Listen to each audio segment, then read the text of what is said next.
Okey, kita boleh start lah. Silakan. Okey, Assalamualaikum warahmatullahi wabarakatuh. Kita mulakan program kita pada hari ini dengan umul kita Al-Fatihah. Fatihah. Bismillahirrahmanirrahim. Ar-Rahmanirrahim. Astagfirullah.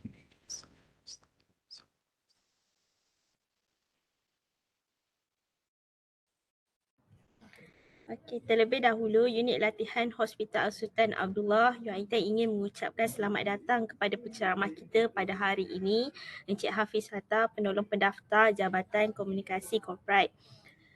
Beliau akan menyampaikan taklimat mengenai prosedur pengurusan majlis dan program. Dan selamat datang juga diucapkan kepada semua staf hospital Sultan Abdullah yang sudi meluangkan masa untuk menyertai taklimat pada hari ini. Moga taklimat ini dapat memberi maklumat dan bermanfaat kepada semua staf HASA. Baiklah, tanpa membuang masa, dijemput Encik Hafiz Hatta untuk menyampaikan taklimat beliau. Sekiranya ada pertanyaan, tuan-puan boleh type di ruangan chat untuk dijawab oleh penceramah kita nanti. Dipersilakan Encik Hafiz. Okey, bismillahirrahmanirrahim. Terima kasih saudari pengacara majlis yang bertindak sebagai moderator. Assalamualaikum warahmatullahi taala wabarakatuh kepada rakan-rakan yang menyertai sesi Friday pada pagi ini. Suara saya jelas ke? Mungkin nak dapat feedback sikit suara.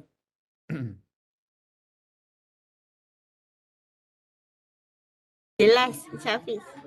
Kalau jelas, okeylah. Okey, pertama saya nak ucapkan terima kasih kepada Jabatan Pengurusan Sumber Manusia sebab sudi jemput wakil korporat untuk mengisi slot Friday pada hari ini. Yang kedua, saya nak ucapkan syabas juga kepada Jabatan Pengurusan Sumber Manusia kerana secara konsisten mengadakan program Friday, program perkongsian ilmu, knowledge sharing ini yang mana manfaatnya sama-sama warga dapat. Okey, tajuk yang diberi adalah prosedur pengurusan majlis dan program. So, insyaAllah dalam masa diberi 30 minit ni, saya akan memanfaatkan masa tu supaya sedikit sebanyak dapat berkongsi maklumat dan info-info yang warga mungkin perlu tahu. Mungkin ada yang dah tahu, tapi mungkin ada yang baru ataupun tidak terdedah dengan perkara ini. Eloklah saya berkongsi. Okey, next punya slide. Okey, ini yang akan saya cover pada pagi ini, iaitu sedikit pengenalan jabatan kami, Jabatan Komunikasi Korporat, sedikit berkenaan dengan prosedur pengurusan majlis atau program, sedikit hal berkaitan pengurusan majlis dan last kali kita akan bercakap, kita akan sesi soal jawab. Saya jangkakan sesi soal jawab nanti mungkin sesi soal jawab ni lah yang menambah nilai program ini kerana mungkin apa yang saya tak share ataupun saya tak cover tu kita boleh cover semasa sesi soal jawab nanti. Alright, silakan. Okey, ini sedikit pengenalan jabatan. Saya ambil peluang ni sebab mungkin ada yang dah kenal, mungkin ada yang tak terbiasa dengan jabatan kami. Okey, berikut adalah staf-staf di Jabatan Komunikasi Korporat. Selain pada saya, penolong pendaftar yang buat masa ini diamanahkan untuk menjalankan tugas ketua jabatan. Jabatan korporat juga dibintangi oleh pegawai eksekutif Puan Hidayah Yaakob, merupakan pegawai eksekutif bahagian seni reka, grafik dan media digital. Juga ada Puan Cik Hasanah, pegawai eksekutif bahagian penerbitan, dan juga kita juga ada Puan Cik Nur Adila Johari, pegawai eksekutif bahagian pentadbiran dan kewangan. Yang lain-lain, kita juga ada kerani, Puan Mas Idayu, Cik Syafiqah. Kita ada juga juru foto, Cik Nurul Syafiqah. Saya rasa semua orang kenal dekat hospital ni. Dan lelaki-lelaki kacak yang sebagaimana yang tertera tu merupakan pegawai khidmat pelanggan kami yang menguruskan hal-hal panggilan telefon, yang menguruskan hal-hal yang berlaku dekat kaunter informasi.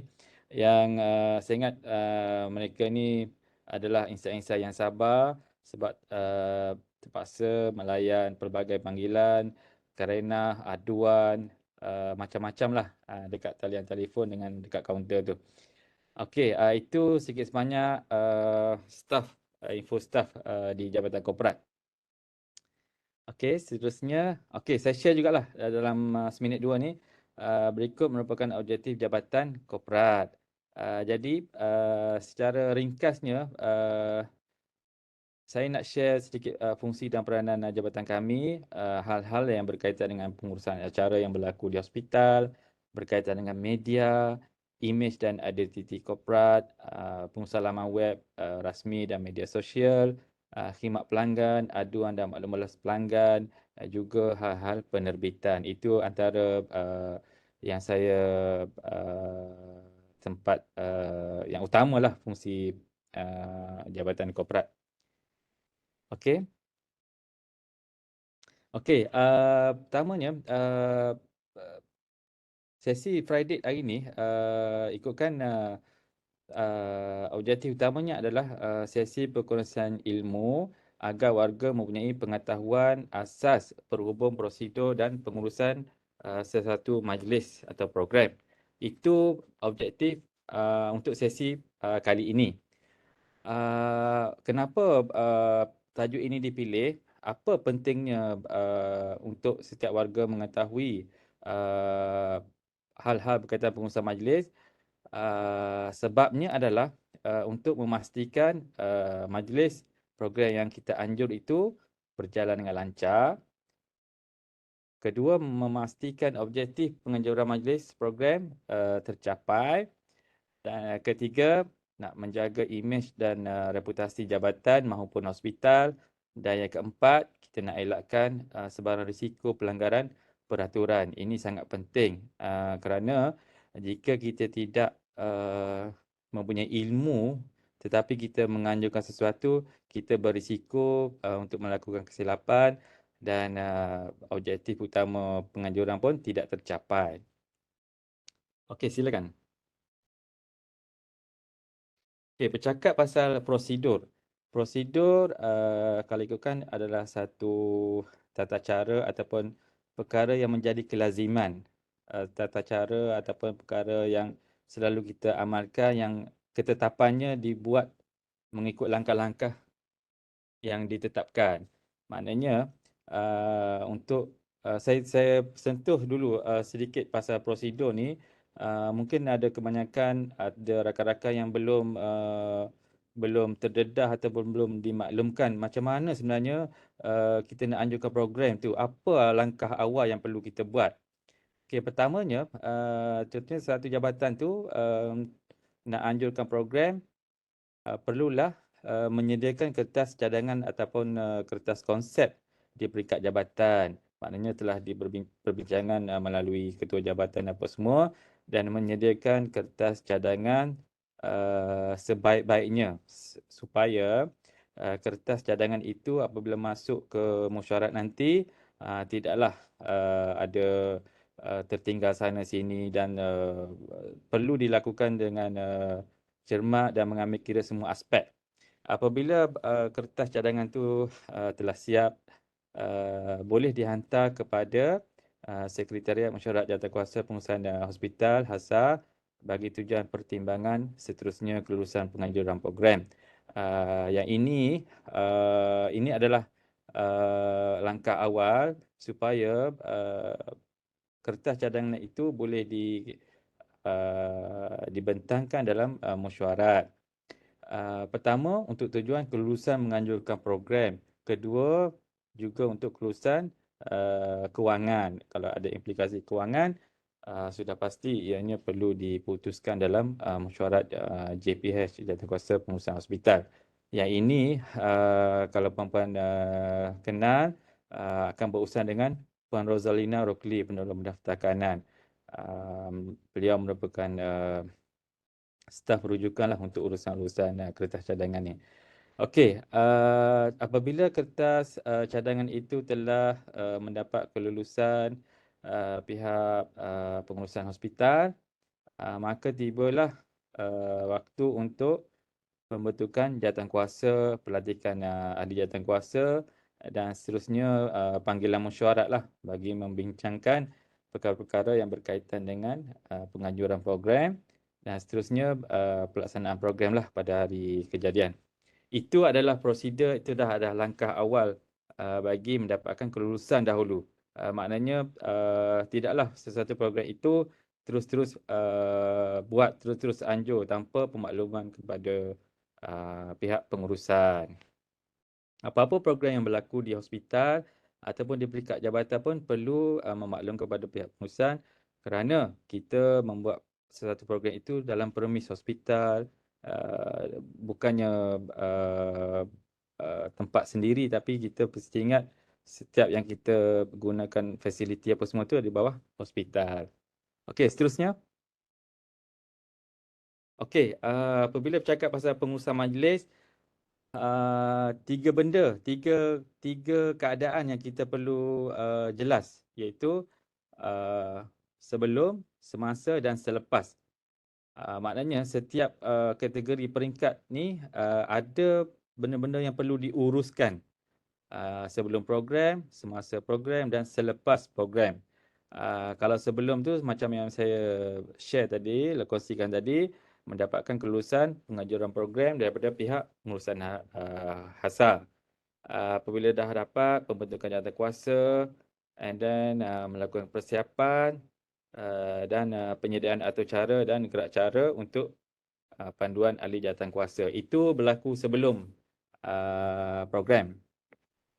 Semasa program, pada hari kejadian, setiap ahli jawatankuasa bertanggungjawab menjalankan tugas-tugas yang telah dipersetujui bagi memastikan perancangan yang diatur berjalan dengan lancar dan selepas program, ini ramai yang mungkin terlepas pandang kadang-kadang. Kita kena ambil tanggungjawab juga untuk pastikan dewan atau auditorium yang diguna tu dikemaskan dan bersih, teratur sebagaimana sebelum program lah. Dalam beberapa keadaan, perlu juga mengadakan postmortem jika perlu bagi mengenal pasti kelemahan dan penambahbaikan yang perlu setiap program tu. Khususnya program-program yang besar untuk tujuan penambahbaikan, elok diadakan postmortem. Dan tak lupa juga perlu pihak jawatankuasa menyediakan juga surat penghargaan. Terima kasih kepada kalau ada penaja, kepada penaja, ahli jawatankuasa dan mana-mana pihak yang terlibat yang kita rasa perlu untuk kita beri ucapan terima kasih. Dan juga selesai je program, perlu ada juga disediakan laporan penilaian program untuk tujuan rekod dan dokumentasi lah. Itu secara ringkasnya. Kita kena tiga keadaan ini perlu diurus dengan baik supaya sebelum, semasa dan selepas pun program tak ada isu-isu yang berbangkit. Alright, seterusnya. Okey, saya nak tekankan sedikit bila bercakap tentang pengurusan majlis, sudah pasti jawatankuasa perlu dibentuk jentera-jentera yang akan menjayakan program perlu dilantik oleh pihak penganjur. Okey, kita ada jawatankuasa induk dan juga jawatankuasa kecil pelaksana. Jawatankuasa induk ni terdiri daripada penasihat, pengurusi, mungkin pengarah projek, bendahari dan setiausaha. Kalau dalam satu program, contohnya perasmian hospital tempoh hari, penasihat, Datuk VC, pengurusinya, pengarah dan pengarah projeknya yang dilantiklah. Itu adalah jawatankuasa induk. Dan untuk majlis-majlis atau program besar, saya listkan kat sini antara jawatankuasa kecil ataupun jawatankuasa pelaksana yang perlu dibentuk bagi memastikan semua perkara ataupun uh, semua tugasan itu dapat dilakukan dan ada orang yang bertanggungjawab menyediakannya. Termasuklah pengurus acara, pengurus lantai. Untuk setiap jawatankuasa ini sebenarnya saya saya saya berminat juga nak kupas satu persatu. Namun mungkin masa tak mengizinkan. Uh, Maknanya ini adalah antara jawatankuasa. Mungkin sesetengah program itu tidaklah memerlukan jawatankuasa sebesar ini. Mungkin hanya beberapa sahaja ataupun mungkin digabungkan. Ini yang saya bagi contoh ni untuk program-program yang berskala besar, program-program yang memerlukan penglibatan ramai lah. Untuk menganjurkan satu program, contohnya sesebuah jabatan itu, mereka tidak mungkin dapat menjaya program kalau tiada penglibatan jawatankuasa. Dan jawatankuasa pula perlulah dipilih ataupun memilih ahli jawatankuasa itu daripada orang-orang yang sesuai. Contohnya, kalau katakan hal-hal logistik, mungkin kita boleh jemput wakil-wakil daripada pejabat fasiliti. Hal-hal berkaitan dengan ruang niaga, kita jemput wakil daripada business development unit. Maknanya perlu right person at the right position lah, supaya bebannya dapat dikurangkan dan di pihak jabatan itu juga tak mungkin mereka menguasai semua benda. Mereka perlu juga mendapatkan sokongan daripada jabatan-jabatan lain yang ada di hospital lah. Dan okey, saya ada merahkan tu bahagian sumbangan dan tajaan tu. Saya yang jawatankuasa lain tu tidak berisiko sangat, tapi jawatankuasa sumbangan dan tajaan ni sedikit saya nak kupas sedikit. Mungkin boleh ke next slide. Okey, mengikut pengalaman kami, uh, banyak apa penganjur-penganjur ataupun jabatan-jabatan yang datang untuk mendapatkan nasihat ataupun nak dapatkan pertolongan, mendapatkan tajaan daripada sumbangan luar. Okey, ingin saya tekankan dekat sini juga kebiasaannya semasa menyediakan kertas kerja itu adalah sejumlah peruntukan yang diminta dan kadang pada beberapa keadaan peruntukan yang diminta itu tidak mendapat kelulusan dan mungkin jauh lebih kecil daripada yang diminta. Okey, perlu diingat juga bahawa mengendalikan program ataupun menganjurkan program ni mungkin saya boleh contohnya adalah macam kita nak beli baju tu, kita ukur juga di badan sendiri. Maksudnya kita nak anjurkan program tu, kita kena tengok juga kemampuan, tengok juga kekuatan kita, tengok juga peruntukan kewangan yang ada. Supaya kita tidak terlalu terbeban nanti. Kadang-kadang ada program yang nak kelihatan gah, nak kelihatan hebat, tetapi sumbernya terhad, khususnya sumber kewangan. Jadi kita kena ambil kira supaya kita tidak rasa tertekan, terbeban dan kita boleh fokus kepada objektif penganjuran program itu dan kita tidak tidak terlalu menitik beratkan hal-hal yang sampingan yang hanya bersifat penyeri kepada majlis. Kita kena fokus kepada agenda, fokus kepada uh, objektif utama program tu. Okey,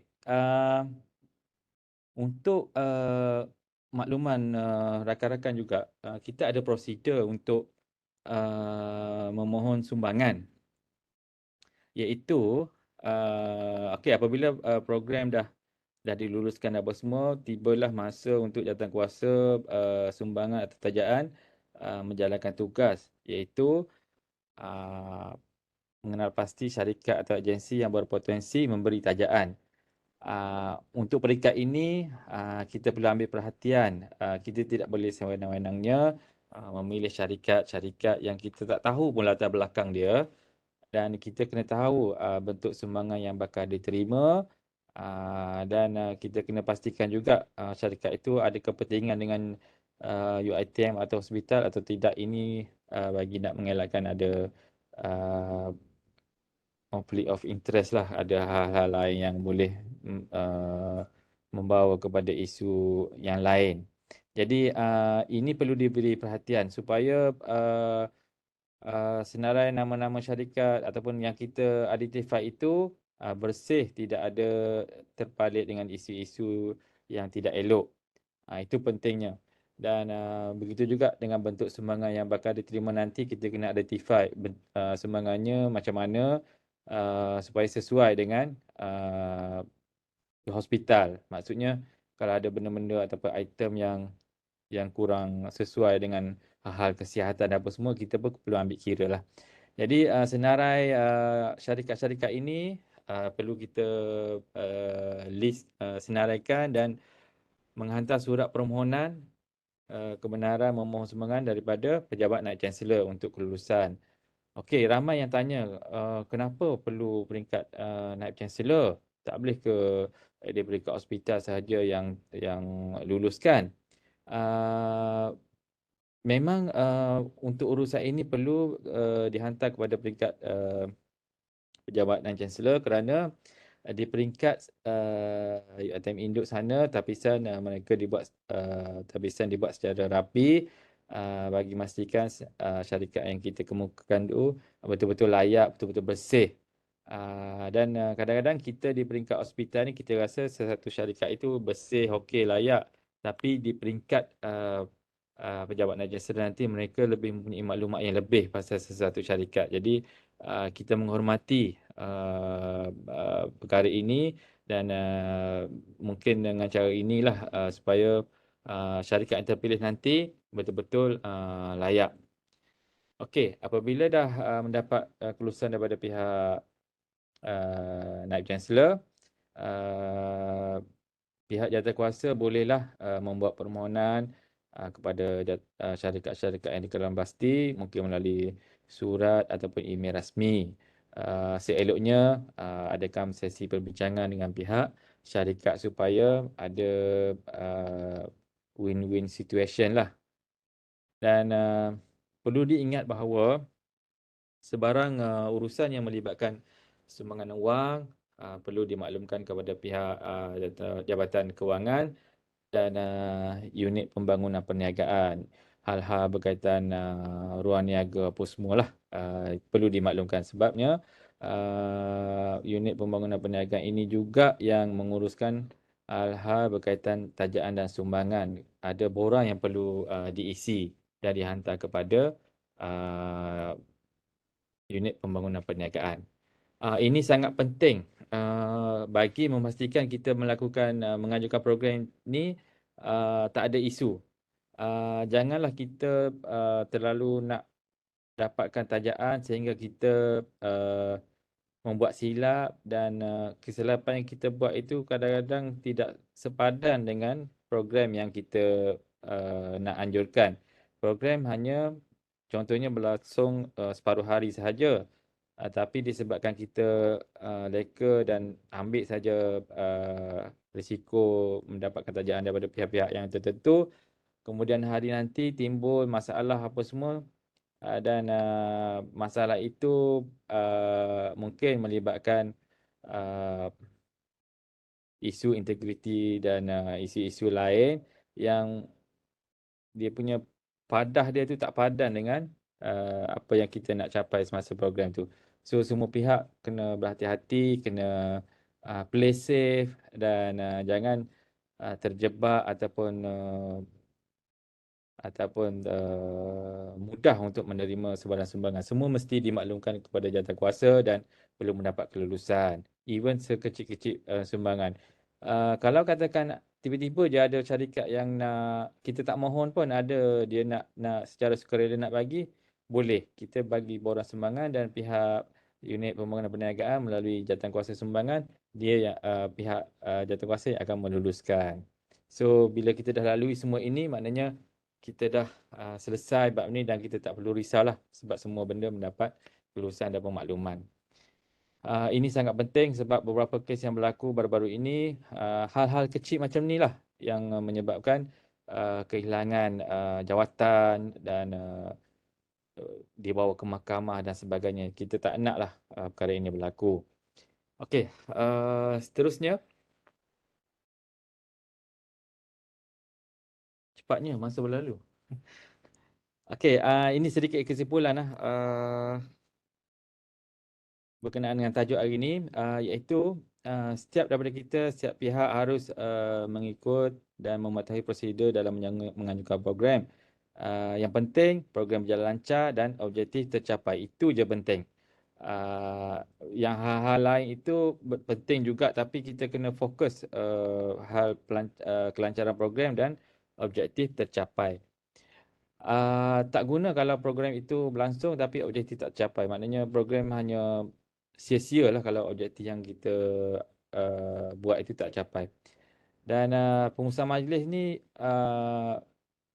pengurusan majlis yang baik dan teratur mampu menjimatkan kos, mengelakkan risiko menjadi isu berbangkit dan meningkatkan imej hospital.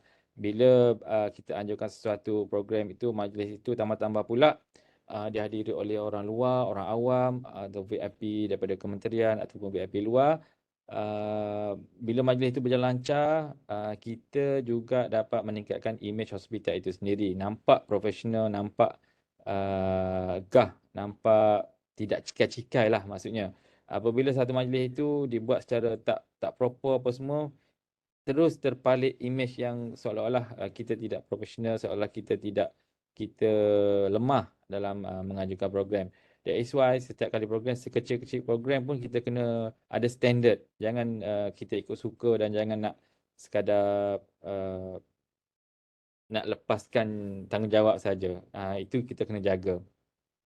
Dan tanggungjawab untuk menjaga imej dan reputasi HASA bukan hanya terletak pada jabatan komunikasi korporat lah. Tapi setiap pihak harus ambil tanggungjawab ini secara bersama.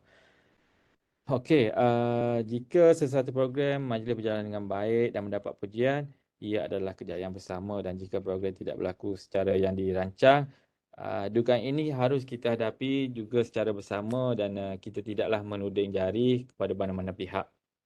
Itu yang penting supaya selepas program pun hubungan antara jawatankuasa pun baik dan tidak berlaku perselisihan faham dan program pun berjalan lancar. Maknanya pentingnya pengurusan majlis yang elok. Kita nak elakkan daripada disebabkan nak anjurkan program berlaku perselisihan faham, tuding menuding apa semua, itu tidak sihat lah. Alright, itu sedikit sebanyak apa yang boleh kongsi. Walaupun saya bercakap cepat tapi masa amat cemburu. Saya ingatkan lepas ni saya perlukan masa 2 jam lah untuk benda ni, Friday. And then okay, saya anggap untuk tambah nilai program kita ni mungkin melalui soalan-soalan yang diajukan. Mungkin setakat yang saya boleh share ataupun jawab lah. Saya alu-alukan mana-mana rakan kita yang sudi bertanya. Okey, baiklah. Seterusnya kita buka untuk sesi soal jawab. Sekiranya ada pertanyaan, boleh type di ruangan chat. Sekejap ya, saya check di sini. Ada soalan, bagaimana jika sumbangan itu atau tajaan luar datangnya daripada Pakatan Harapan? Maknanya kat sini daripada sumber politik punya parti politik ya. Betul atau tak? Okey, saya cuba jawab. Maknanya kalau maknanya parti pembangkang lah maksudnya. Bukan kerajaan pusat atau kerajaan pemerintah lah. Okey, elok juga. Bagus ni soalan ni supaya setiap orang jelas. Kalau ikutkan rujukan di peringkat UiTM Induk semua, kita ada garis panduan menerima sumbangan. Antaranya adalah mengelakkan daripada menerima sumbangan daripada pihak-pihak politik. Namun, ada juga keadaan memang pihak pihak tersebut memang nak secara suci hati, secara sukarela nak bantu, nak menyumbang. Tugas kita adalah memaklumkan kepada pihak pengurusan dan pihak pejabat naib chancellor lah penilaian ataupun pertingan dibuat di peringkat itu. Di peringkat kita, okey, kita ambil maklum dan kita maklumkan kepada pihak UiTM Induk lah, uh, pejabat anak chancellor. Okey, soalan seterusnya. Boleh kongsikan tata cara semasa menganjurkan program sebagai contoh lagu-lagu yang perlu dinyanyikan. Adakah jika ada jemputan luar, lagu Wawasan Setia perlu dinyanyikan? Ini pun cantik juga soalan ni. Pertama, bila program-program majlis rasmi, kebiasaannya kita mulakan dengan lagu Negaraku. Okey, ada yang tanya saya, ada perlu ke lagu Wawasan Setia Warga ni wajib ke? Kalau tak pasang menjadi satu kesalahan ke ataupun cacat ke program itu? Okey, pertamanya adalah amalan dekat di UiTM ini, program-program yang berlangsung di UiTM, lagu Negaraku of course lah, dan kita selalu pasang lagu Wawasan Setia Warga. Itu adalah identiti kita dan kita menjadi satu kelaziman lah amalannya macam itu. Okey. Boleh kongsikan salutasi yang bersesuaian untuk program besar yang berhormati. Okey. Yang ini pun bagus juga soalan ni. Ada yang selalu mungkin bukan tersilap, dia mungkin tak didedahkan apa semua bila kita nak letak yang berbahagia apa semua. Okey. Macam ni. Setiap jawatan ataupun seseorang itu, individu itu, jika dia mempunyai pangkat apa semua, ada panggilan yang khas ataupun yang khusus lah yang kita sesuai digunakan. Bermula daripada kalau Perdana Menteri yang amat berhormat, kalau Menteri yang berhormat, kalau katakan Datuk yang berbahagia, kalau Tan Sri ke apa yang berbahagia, kalau Mufti, Sahibus Samahah, dan itu di peringkat atasan. Okey, kadang-kadang kita yang ni Prof, ini Profesor Madya, ini jadi setakat yang saya rujuk dan saya mendapat kursus apa semua, biasanya kalau Datuk atau Tan Sri atau Profesor, full Profesor kita panggil yang berbahagia. Selebihnya itu ataupun yang lain-lain itu tidak menjadi masalah, kita panggil tuan. Yang berusaha tuan. Yang berusaha tuan. Kalau prof tu biasa, kalau untuk yang bahagia ni profesor penuh lah. Datuk, Tan Sri, kita panggil bahagia. Datin, Puan Sri. Yang dihormati tu untuk pengacara majlis. Mm-mm. Alright, bolehkah sumbangan itu diterima atau tidak? Boleh ke? Ini mungkin sambungan daripada yang Pakatan Harapan tadi kan. kita majukan dulu kepada jawatankuasa sumbangan dan jawatankuasa sumbangan akan meminta pandangan daripada pihak UiTM Indo. Sebab kadang-kadang takkan kita terus-terus nak tolak, kan. Dia betul-betul ingin memberi sumbangan banjir ke apa-apalah. Kita kena identify dulu, klasifikasikan sumbangan itu. Tapi kita mungkin kalau adalah situasi itu, kita maklumkan secara elok, kita perlu majukan dulu kepada pihak pengurusan. Pertimbangkan diterima ataupun tidak. Okey, sama juga soalan dia. Contohnya di pihak jabatan itu yang nak anjurkan program, ada pula parti atau pihak politik yang ingin menyumbang. Kita ambil maklum. Kita memaklumkan bahawa kita akan memajukan perkara ini kepada pihak pengurusan. Kalau ikutkan apa rujukan saya sebelum ini, ada juga beberapa kes kita kena lebih berhati-hati menerima sumbangan daripada mana-mana parti politik lah, takut risau ada terpalit dengan beberapa benda yang kita tak jangka. Okey, video nyanyian lagu negaraku perlu guna format video rasmi dari UiTM atau boleh juga guna format RTM. Amalannya di UiTM, video rasmi negaraku dari UiTM, iaitu yang disediakan oleh Jabatan Komunikasi UiTM Shah Alam. Itu amalannya lah setakat ni. Okey, nampaknya program kita telah sampai ke penghujungnya.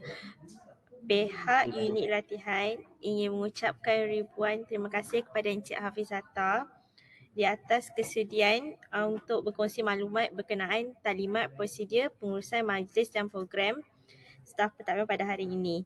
Moga taklimat yang disampaikan bermanfaat kepada semua staf HASA dan terima kasih juga diucapkan kepada semua staf HASA yang menyertai pada taklimat hari ini. Pautan jam latihan akan diberikan di ruangan chat. Kita akhiri program kita pada hari ini dengan tasbih kafarah dan surah Al-As. Terima kasih Encik Hafiz. Terima kasih semua. Minta maaf ada Assalamualaikum. salah silap. InsyaAllah jumpa lagi. Yes. Baik, insyaAllah. Uh,